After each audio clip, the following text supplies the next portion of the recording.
other business lines coming up? Going back to that 5 to 10 year look for JMI, you'd mentioned selectively, strategically, 1 to 2 schools a year, adding to the portfolio, not Right. wanting to work with everybody. What about ticket sales, fundraising, any of these sort of, you see a few of your competitors out there, or even people who are not competitors, but sort of in roughly, that same universe. Yeah, you mentioned earlier the companies that are owned by private equity, and we're privately held and we have a long-term view of the business. So I think it's fair to say we're happy where we are, but we do want to grow. The company got started doing project management development for major stadium and arena projects. And basically we've been the owner's rep for major projects like the Snapdragon Stadium at San Diego State University, the new Northwestern Stadium, Matthew Knight Arena. We've been working very closely with Central Bank Center and Rupp Arena and the renovations there. So I think you'll see us continuing to expand in that area because it's a niche that we're really good at and we don't have the same type of competition there.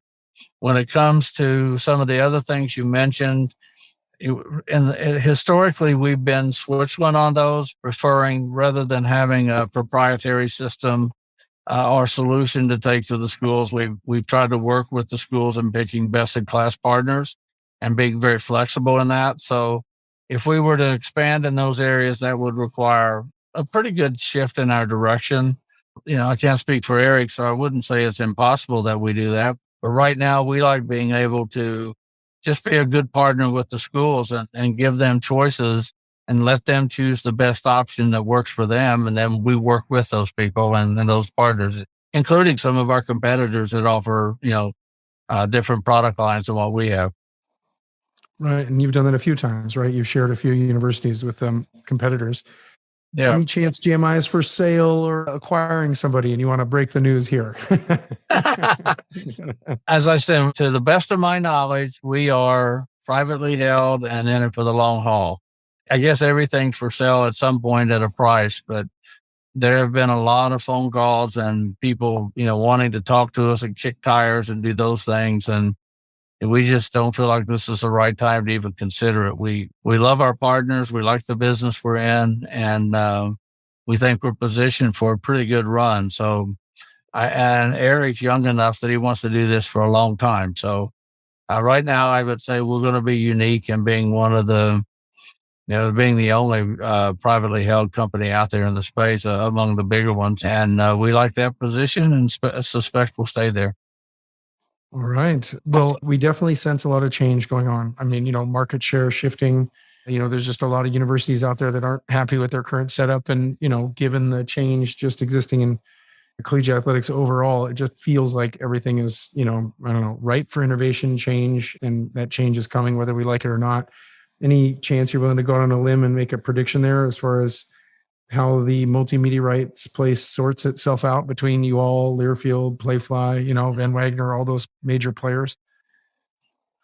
I think it's going to be interesting. I mean, Learfield just has the challenge of being so big. How do you move the needle on something that is that large? Playfly is a new entry and they appear to be aggressive right now, but is that sustainable? We'll find out. Van Wagner and us have carved out our niches and I think we'll stay within those. So I don't think it'll be as disruptive as you think, largely because most of the contracts, are already signed for long terms. And when they come up, there's always a tremendous advantage to the incumbents to maintain the properties and the partnerships, just because they have all the knowledge, they have the relationships, they have the staff, and whatever renewal or extension, they can do it a year or two earlier than somebody else coming in can do it. So I don't expect there will be a lot of movement, and I'm not sure that, with NIL and some of the conference realignment and other things that are going on, that there's going to be a big appetite for further consolidation until the dust settles on a lot of these changes.